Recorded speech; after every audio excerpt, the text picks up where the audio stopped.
warahmatullahi wabarakatuh. Perkenalkan, saya Sari Widati. Saya adalah dosen Prodi Manajemen Fakultas Ekonomi Universitas Veteran Bangun Nusantara Sukoharjo. Pada video ini, saya akan membagikan metode pengajaran yang saya gunakan, yaitu metode DIA, Delivery, Interaction, and Assessment. Metode DIA ini saya paparkan pada mata kuliah yang saya ampu, yaitu mata kuliah perencanaan bisnis. Mata kuliah perencanaan bisnis ini merupakan mata kuliah wajib yang diberikan pada semester 6 dengan bobot 3 SKS. Mata kuliah ini memberikan pengetahuan tentang pengertian dan ruang lingkup perencanaan bisnis, pentingnya perencanaan pada sebuah bisnis, analisis lingkungan bisnis, dan bagaimana membuat strategi dan kebijakan dalam sebuah perencanaan bisnis. Capaian pembelajaran yang diharapkan dalam mata kuliah perencanaan bisnis ini adalah: yang pertama, mahasiswa mampu menjelaskan dan membedakan batasan, fungsi, dan cakupan perencanaan bisnis. Yang kedua, mahasiswa mampu mendeskripsikan potensi-potensi dan peluang pasar, serta mampu merumuskan ide bisnis baru atau pengembangan pada bisnis yang sudah ada. Selanjutnya, mahasiswa mampu merumuskan perencanaan produksi dan operasi pada sebuah perencanaan bisnis. Yang keempat, mahasiswa mampu merumuskan perencanaan pemasaran produk atau jasa dalam sebuah perencanaan bisnis. Yang kelima, mahasiswa mampu merumuskan perencanaan keuangan dalam perencanaan bisnis. Selanjutnya, yang keenam, mahasiswa mampu membuat strategi dan kebijakan dalam sebuah perencanaan bisnis.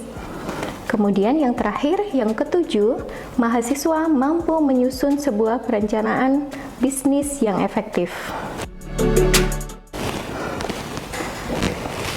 Ada 6 materi dalam mata kuliah perencanaan bisnis ini yang akan dipelajari dalam 14 kali pertemuan, yaitu materi pertama, batasan, fungsi, dan cakupan perencanaan bisnis.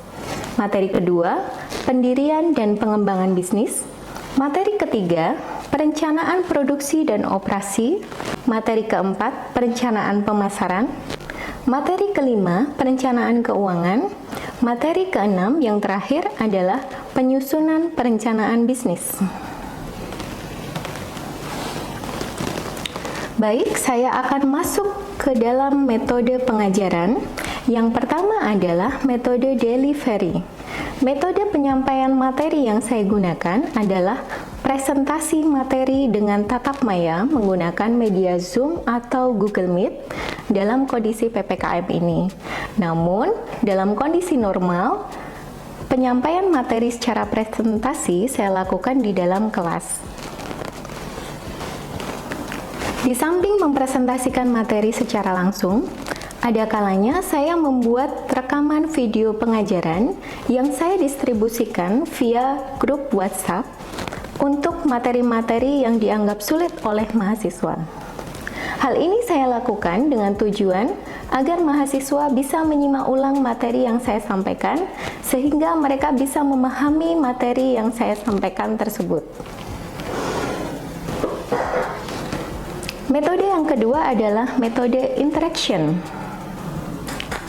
Di sini, selain penyampaian materi, interaksi dengan mahasiswa selama perkuliahan berusaha saya hidupkan dengan cara pada setiap pertemuan perkuliahan, saya selalu memberikan waktu untuk sesi diskusi dan tanya jawab bagi para mahasiswa. Selain itu, saya juga memanfaatkan grup WhatsApp untuk melakukan diskusi lanjutan di luar jam perkuliahan, jika masih diperlukan. Metode yang ketiga adalah metode assessment atau penilaian. Ada beberapa komponen yang saya masukkan ke dalam penilaian saya. Yang pertama, kehadiran. Yang kedua, partisipasi. Yang ketiga, tugas dan kuis. Yang keempat, UTS. Yang kelima, UAS. Masing-masing komponen itu saya berikan porsi yang berbeda yaitu untuk kehadiran saya berikan porsi 10%, untuk partisipasi saya berikan porsi 20%, untuk tugas dan kuis saya berikan porsi 20%, untuk UTS saya berikan porsi 20%, dan untuk OAS saya berikan porsi 30%. Komponen-komponen penilaian ini serta porsi penilaiannya saya sampaikan pada awal perkuliahan sehingga mahasiswa mengetahui informasi yang lengkap mengenai bagaimana saya menilai kinerja mahasiswa selama proses perkuliahan. Demikianlah metode pengajaran yang saya terapkan dalam perkuliahan saya. Selanjutnya, saya akan menampilkan cuplikan kegiatan perkuliahan tatap maya dengan menggunakan Zoom Meeting. Baik, kita lanjutkan perkuliahan kita mengenai perencanaan bisnis. Apa sih perencanaan bisnis itu? Perencanaan bisnis adalah pernyataan tertulis yang dapat menggambarkan bisnis, produk atau layanan Anda di masa depan. Nah, mengapa kita perlu membuat perencanaan bisnis? Ada beberapa alasan nih, kenapa kita harus membuat perencanaan bisnis. Yang pertama alasannya, karena tren masyarakat itu berubah ya. Jadi kita bisa melihat tren ya, tren kalau saya sudah mengalami beberapa masa ya, masa era tahun 80-an, kemudian tahun 90-an, kemudian tahun 2000 dan sekarang ini sudah 2021 ya, sudah era milenial dan ini mengalami beberapa perubahan. Jadi tren itu cepat sekali, bahkan untuk bidang-bidang tertentu ya, bidang-bidang tertentu itu sangat cepat sekali seperti fashion, terus kemudian lifestyle dan segala macamnya. Dan itu membutuhkan perencanaan pada pelaku bisnis agar bisa menyesuaikan dengan perubahan tren yang ada ya. Nah, ini tadi perubahan itu memerlukan inovasi supaya apa? Supaya bisnis yang digeluti itu tidak termakan zaman ya. Jadi terus mengikuti, terus bisa beradaptasi dengan perubahan tren yang ada. Jadi harus up to date terus gitu loh, mengikuti perkembangan. Nah, disinilah kita sangat diperlukan perencanaan bisnis. Selanjutnya, yang kedua alasannya adalah menghindari kesalahan yang fatal. Menghindari kesalahan yang fatal ya. Jadi kesalahan dalam dunia bisnis itu suatu hal yang wajar. Misalnya kita salah memprediksi, kemudian kita salah dalam memperkirakan penjualan, kita salah dalam memperkirakan selera dari konsumen, itu bisa jadi terjadi. Tapi tidak dengan kesalahan yang besar. Ketika kesalahan itu begitu besar, ini menunjukkan bahwa bisnis itu kemungkinan besar tidak dilaksanakan dengan perencanaan yang matang. Jadi di sini perencanaan bisnis yang detail itu akan bisa menghindarkan pelaku bisnis dari resiko kegagalan usaha yang besar.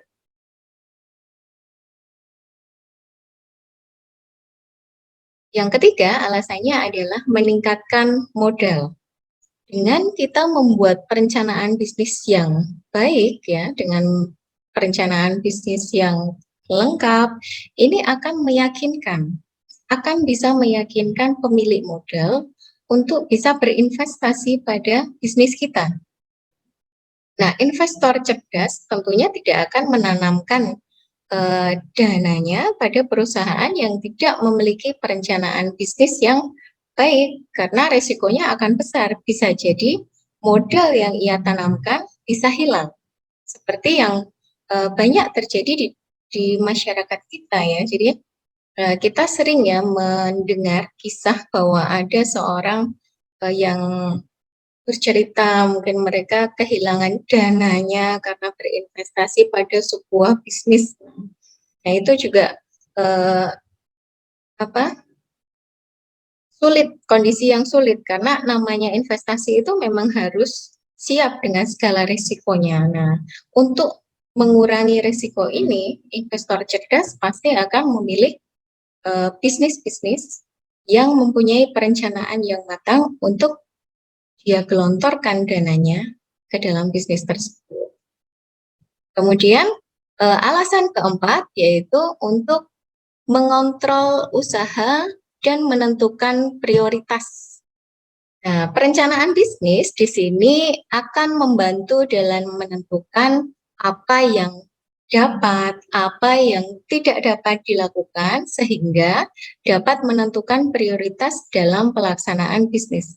Seringkali pelaku bisnis itu mempunyai impian yang muluk ya, impian yang tinggi sekali. Bisnisnya akan dikembangkan seperti ini, produknya akan dikembangkan seperti ini. Nah, terkadang itu adalah keinginan. Nah, keinginan ini harus dibantu dengan sebuah perencanaan sehingga ketika benar-benar keinginan itu direalisasikan, itu memang dalam kondisi di mana bisnis itu memang benar-benar mampu untuk menjalankan itu dan mempunyai prediksi yang baik bahwa ketika keinginan itu dilakukan akan berdampak positif pada perusahaan. Jadi di sini pelaku usaha bisa menentukan skala prioritas ketika dia memiliki perencanaan bisnis yang baik.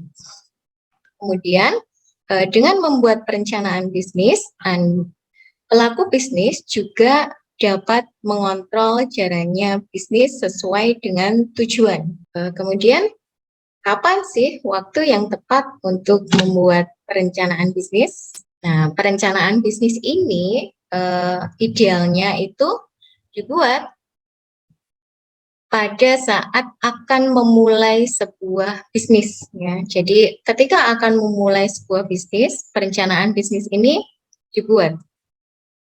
Nah, tapi tidak hanya pada awal saja, tapi bisa juga di tengah-tengah ketika bisnis itu berjalan. Ketika apa? Yang pertama misalnya perusahaan ingin melakukan inovasi pada produknya atau melakukan diversifikasi atau melakukan perluasan jangkauan pemasaran misalnya seperti itu. Nah, itu kan di tengah-tengah bisnis sedang berjalan. Nah, itu juga diperlukan perencanaan bisnis. Atau kondisi lain yaitu ketika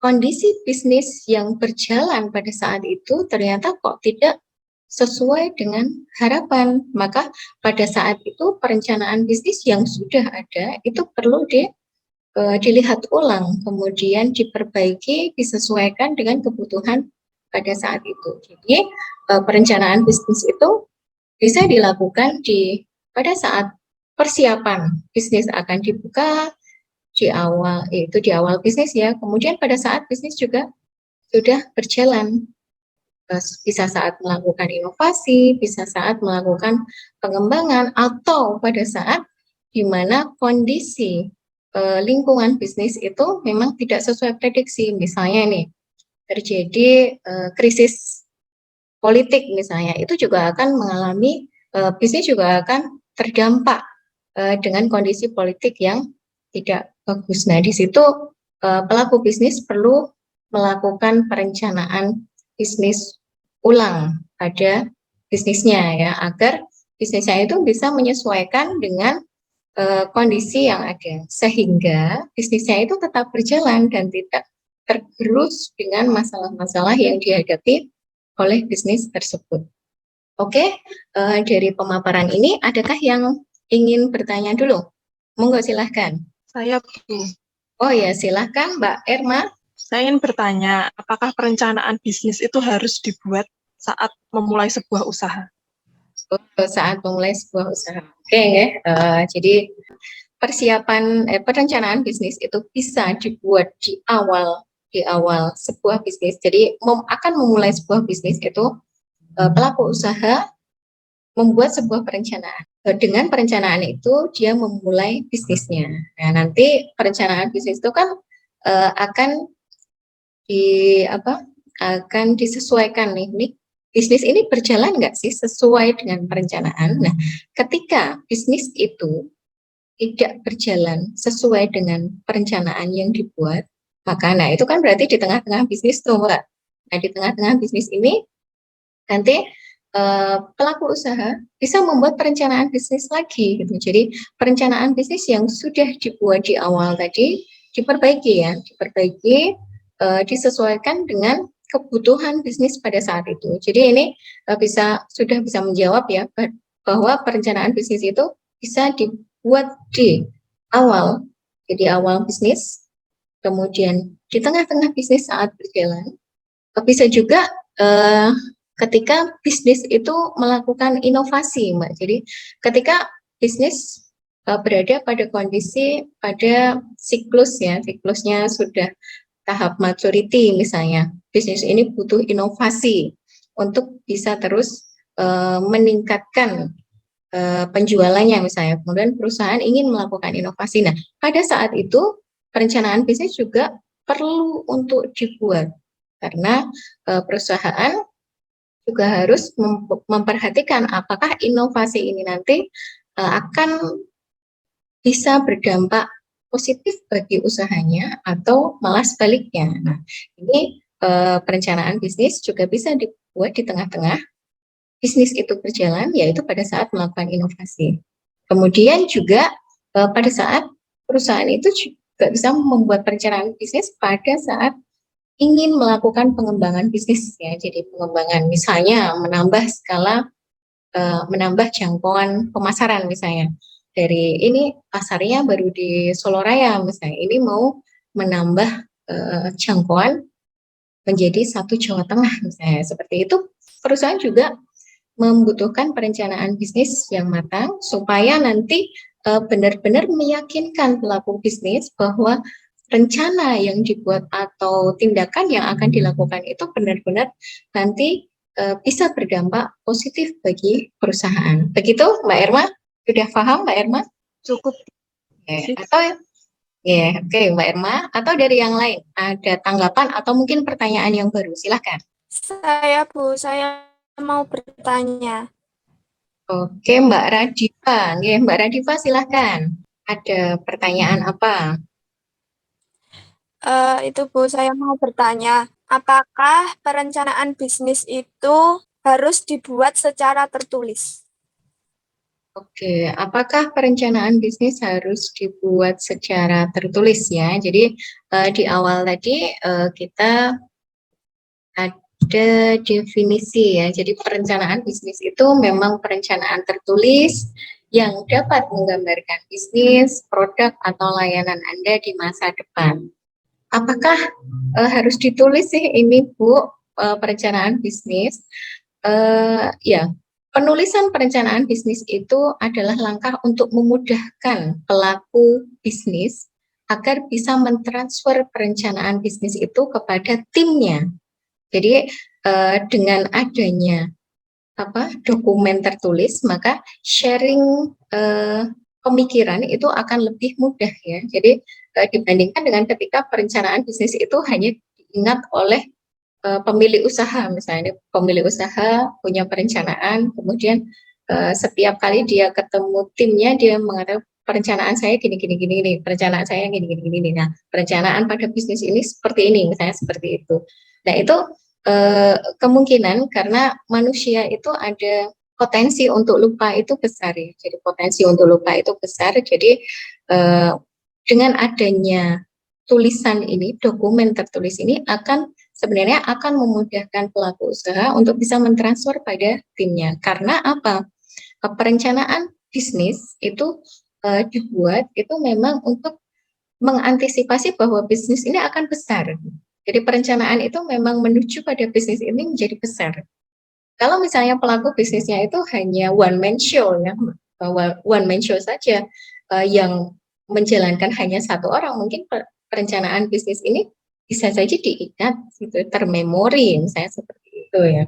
Tapi memang meskipun one man show juga seseorang juga butuh dokumen tertulis untuk kembali merefresh memorinya tentang perencanaan yang sudah dia. Jadi seperti itu ya.